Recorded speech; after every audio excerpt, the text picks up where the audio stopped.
चैत्र नवरात्रि का व्रत भूल कर भी ना रखें ये 5 महिलाएं, वरना माता रानी आपसे हो जाएंगी क्रोधित, घर में आएगी कंगाली और गरीबी। पूरी जानकारी के लिए वीडियो को पूरा देखें। भक्तों, स्वागत है आपका एक नई वीडियो के साथ टोटल वास्तु ज्ञान में। भक्तों, आज के इस वीडियो में हम आपको बताएंगे कि चैत्र नवरात्रि का व्रत कौन कौन सी महिलाओं को भूल कर भी नहीं रखना है चाहिए। नहीं तो लगता है घोर पाप इन 5 महिलाओं को चैत्र नवरात्रि का व्रत कभी नहीं रखना चाहिए। दुर्गा मां ऐसी महिला से कभी खुश नहीं होती और घर में हमेशा दरिद्रता का माहौल बना रहता है और इसका असर पूरे परिवार पर बना रहता है। इसलिए आप 10 से 12 मिनट का समय निकाल कर जान लीजिए। अगर आपने गलती से भी चैत्र नवरात्रि का व्रत रख लिया है या व्रत रखने की सोच रहे हैं तो आपका व्रत खंडित हो जाएगा और आपको घोर पाप लगेगा। जाने कहीं आप भी इन 5 महिलाओं में से तो नहीं हैं। साथ ही भक्तों, इस वीडियो में हम आपको ये भी बताएंगे कि चैत्र नवरात्रि में ये 7 काम भूल कर भी मत करना, वरना आपके साथ कुछ भी हो सकता है। साथ ही इस वीडियो में हम आपको बताएंगे कि वो कौन सी चीजें हैं जिन्हें चैत्र नवरात्रि में माता रानी को भूल कर भी मत चढ़ाना, वरना माता रानी आपसे हो जाएंगी नाराज। इसलिए भक्तों, पूरी जानकारी को जानने के लिए इस वीडियो को अंत तक जरूर देखें। आधा अधूरा ना देखे कई लोग होते हैं जो वीडियो को बीच बीच से देखते हैं, काट काट कर देखते हैं, और फिर ऐसे व्यक्ति को जीवन में कभी सफलता हासिल भी नहीं होती। इसलिए आप वीडियो को पूरा ही देखें। दोस्तों, देखिए, बात ऐसी है कि हमारा काम तो है सलाह देने का, हम तो केवल सलाह ही दे सकते हैं। अब आप इसको मानो या ना मानो, आपकी मर्जी, लेकिन एक बात जरूर कहेंगे कि अगर मान लोगे तो आपका बेड़ा पार हो जाएगा। भक्तों, सबसे पहले हम ये जान लेते हैं कि इस बार चैत्र नवरात्र कितने दिन की होगी, अष्टमी और रामनवमी कब मनाई जाएगी और कन्या पूजन किस दिन होगा। चैत्र नवरात्रि का पहला व्रत 30 मार्च रविवार को रखा जाएगा और अंतिम व्रत 6 अप्रैल रविवार को होगा। इसी दिन कन्या पूजन भी किया जाएगा और इसी दिन नवरात्रि का समापन होगा। इस बार नवरात्रि के 8 दिनों में 31 मार्च को 2 व्रत एक साथ पड़ रहे हैं, यानी कि मां ब्रह्मचारिणी और मां चंद्रघंटा की पूजा एक ही दिन होगी। ऐसे में ये नवरात्रि 8 दिन की होगी। भक्तों, हम आपको बता दें कि इस बार की चैत्र नवरात्रि पर माता दुर्गा हाथी पर सवार होकर आ रही है। मान्यता है कि अगर चैत्र नवरात्रि के दौरान माता दुर्गा घोड़े पर नहीं बल्कि हाथी पर सवार होकर आती है तो ये बहुत ही शुभ और कल्याणकारी माना जाता है। कहा जाता है कि इससे जीवन सुखमय हो जाता है, पूजा पाठ का भरपूर लाभ भक्तों को मिलता है और मन को सुकून मिलता है। माता वैष्णो देवी अपने भक्तों पर अपार कृपा बरसाती है। इस बार नवरात्रि पूरे 8 दिनों तक चलेगी, यानी ना एक दिन कम ना एक दिन ज्यादा। इन 8 दिनों तक माता रानी की विशेष पूजा अर्चना की जाएगी। खासतौर पर माता शेरावाली की भक्ति का विशेष महत्व रहेगा। अभिजीत मुहूर्त में कलश स्थापना करना बहुत ही शुभ और मंगलकारी माना जाता है। जो भी माता का भक्ति नवरात्रों में दुर्गा मां की पूजा शुभ मुहूर्त में करता है तो वो पूजा बहुत ही शुभ और मंगलकारी मानी जाती है। इससे समस्त देवी देवताओं की कृपा प्राप्त होती है और पूजा पाठ का फल कई गुना फल भक्तों को प्राप्त होता है। चैत्र नवरात्रि बहुत ही शुभ और मंगलकारी मानी जाती है। घर में सुख, समृद्धि, धन, दौलत और शांति प्रदान करती है तथा घर से गरीबी और दरिद्रता को नाश करती है। घर में दुर्गा मां का आगमन होता है। चैत्र नवरात्रि का व्रत हिंदू धर्म बहुत ही महत्वपूर्ण व्रत है, जो कि माता रानी को प्रसन्न करने के लिए महिलाएं व पुरुष व्रत रखते हैं। लेकिन क्या आप जानते हैं, कुछ ऐसी महिलाएं भी हैं जो इस व्रत को ना रखे तो ज्यादा अच्छा है। नहीं तो आपको दुर्गा मां के क्रोध का सामना करना पड़ सकता है। मान्यताओं के अनुसार आज हम जिन महिलाओं के बारे में बात करने वाले हैं उन्हें नवरात्र के व्रत से हमेशा दूर रहना चाहिए, नहीं तो आपके साथ कुछ बुरा हो सकता है। आपका पति किसी संकट में आ सकता है, घर में दरिद्रता का वास हो जाता है, माता लक्ष्मी हमेशा के लिए घर छोड़कर चली जाती है। तो चलिए जानते हैं लेकिन भक्तों आगे की जानकारी बताने से पहले आपसे एक रिक्वेस्ट कर सकते हैं कि अगर आप इस चैनल पर नए हैं तो चैनल को सब्सक्राइब करके वीडियो को एक लाइक जरूर करें। साथ ही आप अपनी राशि को कमेंट बॉक्स में जरूर डाल दें, क्योंकि हम राशि से जुड़ा भाग्य भी बताते हैं और भाग्य में चल रही परेशानियों को तत्काल दूर करने के लिए आसान से आसान उपाय भी बताते हैं। इसलिए आप अपनी राशि कमेंट बॉक्स में जरूर डाल दें। चलिए भक्तों, अब हम जान लेते हैं कि कौन सी 5 महिलाओं को नवरात्रि का व्रत भूल कर भी नहीं रखना चाहिए। भक्तों, नंबर 1, शास्त्रों के अनुसार यदि आप चैत्र नवरात्रि के दिनों में किसी भी प्रकार का व्रत सिर्फ दिखावे के लिए करते हैं तो ये बेहद गलत है और पाप के समान माना जाता है। इस तरह से आप देवी देवताओं का मजाक उड़ा रहे होते हैं और खुद पाप के भागीदार बन जाते हैं। मां दुर्गा ऐसे लोगों से कभी प्रसन्न नहीं होती, बल्कि उन्हें बर्बाद कर देती है। मां दुर्गा केवल उन्हीं लोगों से खुश होती है जो पूरी श्रद्धा और सच्चे दिल से पूजा करते हैं, शास्त्रों का पालन करते हैं और व्रत को पूरी निष्ठा से निभाते हैं। पूजा का उद्देश्य दिखावा नहीं, बल्कि सच्ची भक्ति और समर्पण होना चाहिए, तभी मां दुर्गा की कृपा मिलती है। भक्तों, नंबर 2, चरित्रहीन महिलाओं को चैत्र नवरात्रि का व्रत कभी नहीं रखना चाहिए और ये बात उन चरित्रहीन पुरुषों पर भी लागू होती है जो जगह जगह मुंह मारते रहते हैं। जब शरीर की पवित्रता व्यक्ति की खत्म हो जाती है तब वो पापी भी कहलाता है। इसीलिए आपकी पूजा कभी सफल नहीं हो सकती। ये व्रत आप कभी ना रखें। भक्तों, नंबर 3, तलाकशुदा महिला। शास्त्रों के अनुसार जो महिला या पुरुष तलाकशुदा है तो वे लोग चैत्र नवरात्रि का व्रत कभी ना रखें। ऐसा करने से मां दुर्गा कभी खुश नहीं होती। आपकी जानकारी के लिए बता दें, शादी 2 दिलों का बंधन है जिसके बंधन में आजीवन रहना होता है, न कि अलग अलग दुर्गा। मां टूटे हुए जोड़े को कभी स्वीकार नहीं करती। टूटे हुए जोड़े का व्रत रखना, पूजा पाठ करना शुभ नहीं माना जाता है, बल्कि दुर्गा मां तब प्रसन्न होती है जब पति पत्नी बंधन में हो। खासतौर से अगर पति पत्नी अगर साथ में व्रत रखें तो दुर्गा मां सबसे अधिक प्रसन्न होती है और बहुत ही शुभ वरदान देती है। ऐसे में दुर्गा मां बहुत प्रसन्न होती है, इसलिए दोनों को मिलकर पूजा पाठ करना चाहिए।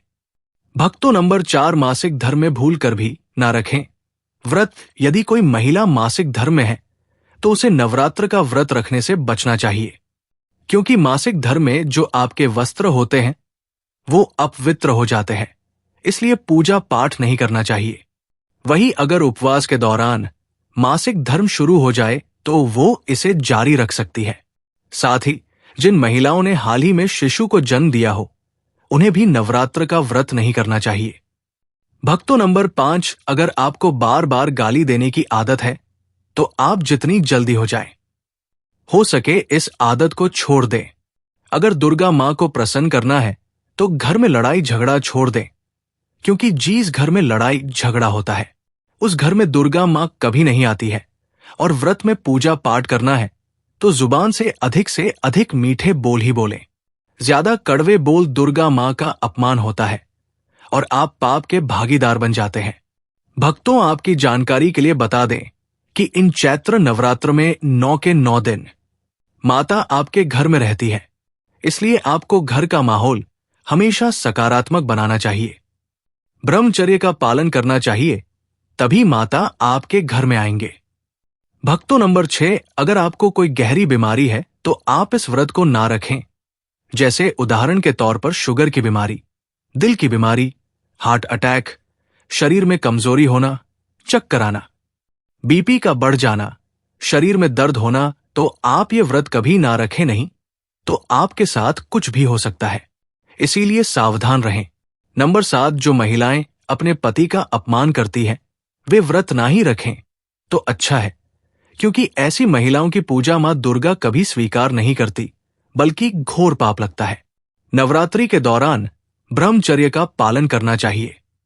इन 9 दिनों में हमें काले कपड़े पहनने से बचना चाहिए। साथ ही व्रत रखने वालों को दिन में सोने से परहेज करना चाहिए। इन बातों का पालन करने से सकारात्मक ऊर्जा प्राप्त होती है और मां दुर्गा की कृपा बनी रहती है।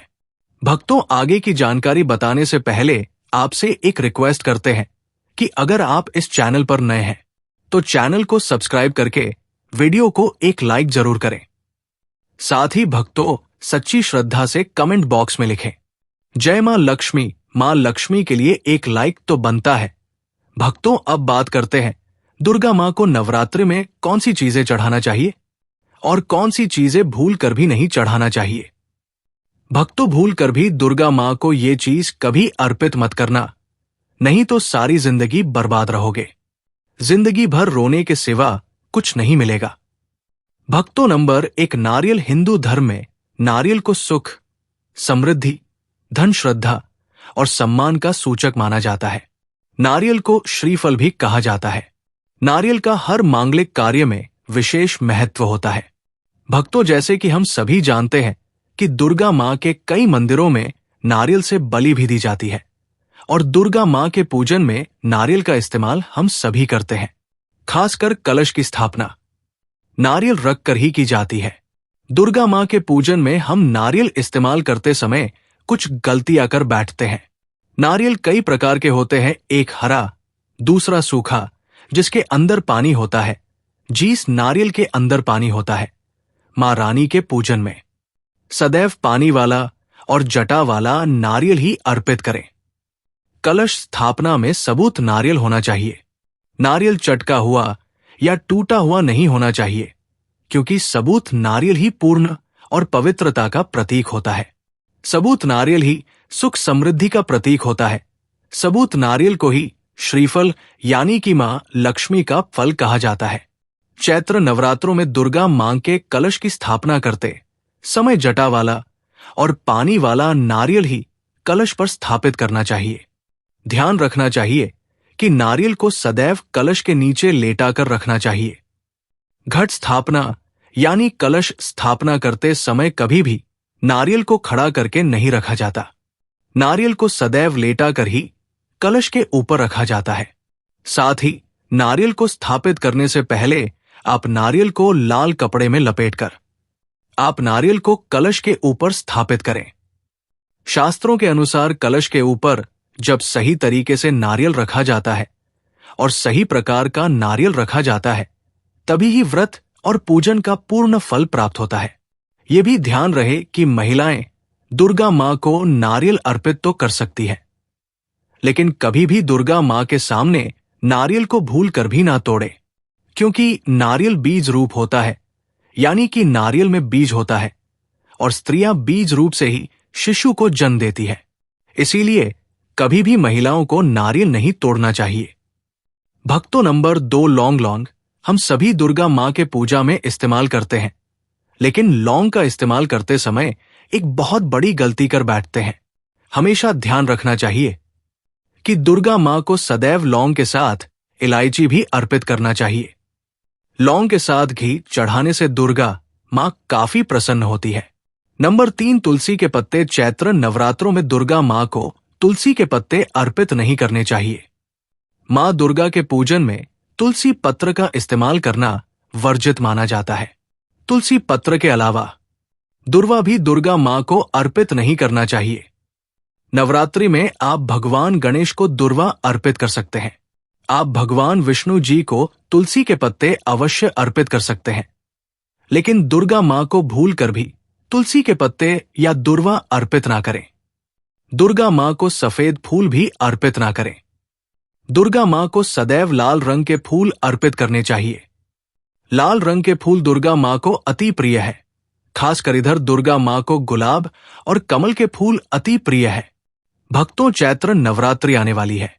बस कुछ ही दिन बाद चैत्र नवरात्र प्रारंभ हो जाएंगे, तो हम आपको एक ऐसी चीज बताएंगे जिसको चैत्र नवरात्रि में घर में लाने से सकारात्मक ऊर्जा का वास होता है और आप धनवान बन जाते हो। ऐसे में ये छोटी चीज घर में लाने से दुर्गा मां खुशी खुशी अपने घर में से चली आती है। इस चीज को घर लाने से दुर्गा मां अवश्य प्रसन्न होती है। यही चीज चैत्र नवरात्र पर घर में लाना बहुत ही शुभ और मंगल कार्य माना जाता है। तो चलिए जानते हैं भक्त नंबर 116 श्रृंगार का सामान चैत्र नवरात्र के दौरान घर में लाना बहुत ही शुभ और मंगल कार्य माना जाता है। ऐसे में घर के बने मंदिर में रखने से जन्मों जन्मांतर की गरीबी मिट जाती है और मां दुर्गा की कृपा सदैव घर पर बनी रहती है। पूरे वर्ष मां रानी की कृपा आप और आपके परिवार के ऊपर बनी रहती है। शास्त्रों में बताया गया है कि चैत्र नवरात्रों के दिनों में 16 श्रृंगार का सामान घर के मंदिर में होना बहुत ही शुभ और मंगलकारी माना जाता है। या आप जिस जगह घर में माता की आसन नवरात्रि व्रत करने के लिए स्थापित कर रहे हैं, उस जगह पर 16 श्रृंगार का सामान रख दें। ऐसा करने से मां दुर्गा की कृपा सदैव घर पर बनी रहती है। भक्तों, नंबर 2, सोना, चांदी या तांबे के सिक्के जरूर रखें। शास्त्रों के अनुसार सोने, चांदी या तांबे से बने किसी भी धातु को खासतौर से चैत्र नवरात्रों के 9 दिनों में पूरे 9 दिनों तक घर के मंदिर में रखने से बहुत ही शुभ और मंगलकारी माना जाता है। नवरात्र के दिनों में सोना, चांदी, तांबे घर में लाने से इसका फल कई गुना बढ़ जाता है। इसीलिए सोना, चांदी या तांबे के सिक्के दुर्गा मां के पास अवश्य रखें। इससे दुर्गा मां बहुत प्रसन्न होती है। भक्तों, नंबर 3, शंख और गंगा जल धर्मशास्त्रों के अनुसार चैत्र नवरात्रों के अवसर पर शंख घर में जरूर लेकर आएं। माना जाता है कि जिस घर के मंदिर में शंख नहीं होता तो वहां पर देवी देवता कभी वास नहीं करते। शंख का सनातन धर्म में बहुत ही बड़ा महत्व होता है। नियमित शंख को बजाने पर कई गुना सकारात्मक ऊर्जा प्राप्त होती है और नकारात्मकता ऊर्जा को नष्ट करती है।